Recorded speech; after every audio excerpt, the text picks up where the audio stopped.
Hello， 大家好，我是明宪。那今天想跟大家探讨一个主题，就是现在很多人会去公庙里面问事啊，或请人家协助处理一些可能鬼神问题，但大家都一直好奇说，到底该不该去包红包呢？我个人的经验来讲，我觉得是要包。为什么？你想象一下，如果说你认真工作1个月，然后到发薪日的时候，老板告诉你说，你不应该拿钱，因为你这是在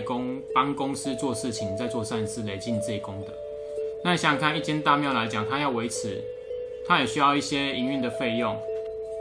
所以我们说使用者付费就是这样的概念。那你算是在支持他们，让他们可以持续生存下去，帮你做这件事情。如果说你觉得包红包来讲，你觉得没有意愿，那你觉得这个钱要省来讲，就有点概念像是你牙齿痛去看牙医，那医生觉得说，那为了减少你挂号费的支出，那我们可能就是省掉麻药。那可能省掉一些器具的费用，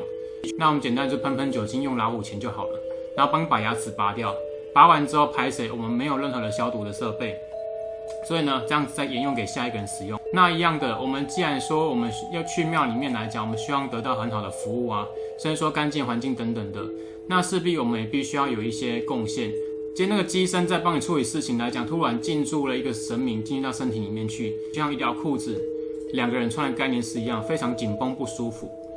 所以我会觉得说他们是用生命在帮我们协助处理问题，可是你们却觉得说不应该包红包给他们，我觉得这也蛮奇怪的。举一个我自己真实过去的例子好了，我爸本身是个风水地理师，我爸就是帮人家修家这一盖，不管任何问题来讲都是帮忙处理到好，可是我爸从不会要红包，可是就变成说我要倒霉了。我在那半年到1年左右时间来讲，我每天只要一睡着，不管是我白天睡、晚上睡、中午睡，还是说我变换任何的姿势在睡觉，我只要眼睛一闭躺在床上，我也会被鬼压。虽然说我会听到非常大声的嘲笑声，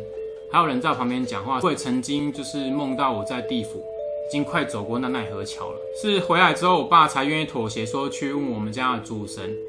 一问之下才发现说，我爸过去帮助太多人处理这些问题。那可是因为说我爸没有收费，累积下来所有的这些怨恨、不平等等的状况来讲，通通会往下找。后来我们家的老大人说，